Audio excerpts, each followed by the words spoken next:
Alright, so some of you may know buying a car can get very overwhelming and at the same time very expensive. Buying a car has never been as overwhelming or at the same time as easy. There are hundreds of different cars on sale today. Many of us are worried about two main things: what's the gas mileage and will it hold its value over time. Today I'd like to present to you with information over the diesel engine, how the diesel engine complies to federal emissions, and how some common misconceptions and a couple of examples of modern diesel cars.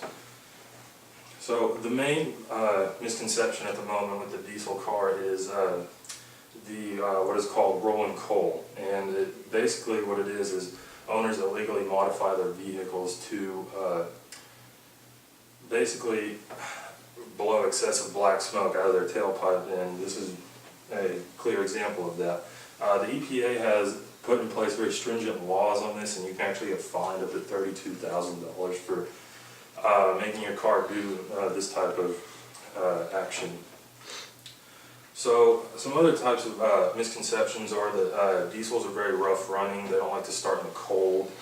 In some places diesel isn't as readily available, and just the general characteristic of a diesel engine is very rough. But over the past 10 years, diesel technology has improved a very substantial amount to the point where a diesel car is actually less pollutant than an actual gasoline-powered car. So secondly, what makes a diesel a clean diesel is there's a couple of key components in the diesel's emission system. First of all, in 2003 you had the exhaust gas recirculation, or EGR, valve implemented into the diesel motor. So basically what this does is it gets unburnt exhaust gases that aren't burned in the combustion cycle and repasses them through. At the same time, in 2003, you had this, the DOC, which basically kills any harmful exhaust gases that come out of the tailpipe. In 2008, which is the most controversial part of the new diesel emission system, is the DPF. What the diesel particulate filter does is any of the remaining black soot coming out of your diesel car will actually get filtered out in this filter. Now over time this filter gets filled up with soot, so the motor senses this, and what happens is the computer sends the motor into what's called a regeneration mode. So basically what happens is extra fuel gets poured onto the last two most rear cylinders, which causes the motor to get very hot towards the back and the turbo. So hot air comes rushing through here, and at the same time fuel is being poured into the actual DPF, which causes a fire and turns all the soot into ash, which then all the air coming through here blows it out of the tailpipe. Now some people have reported white streams of smoke coming out, but it's a very faint white smoke. Come 2010, 2011, you had SCR come out, which is selective catalyst reduction. What selective catalyst reduction does is actually eliminate all of the white mist coming out of the exhaust pipe, along with it actually lessens the load on the EGR and kills all NOx emissions coming out of the tailpipe. So some examples of new diesels are, for example, here you have the Volkswagen Passat, the Cruise Turbo Diesel, the Ram 1500 Eco Diesel, and the Jeep Grand Cherokee Eco Diesel.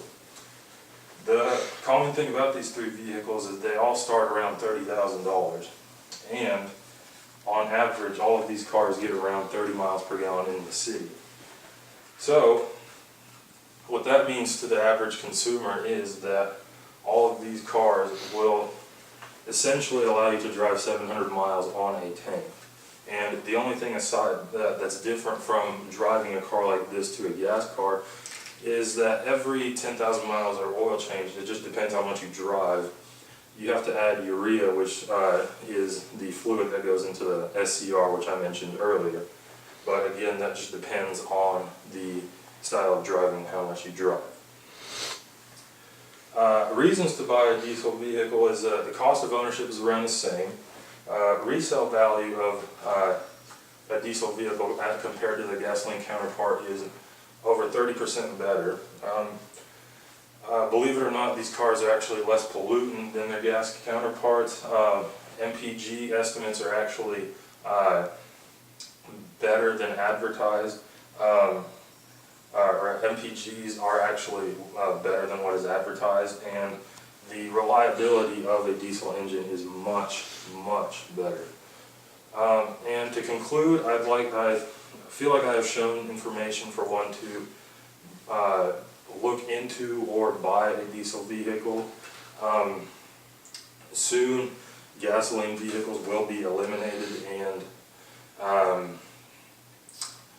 this just goes to show that the new technology in the diesel engine is basically, it's a whole new type of motor. It's not what it once was.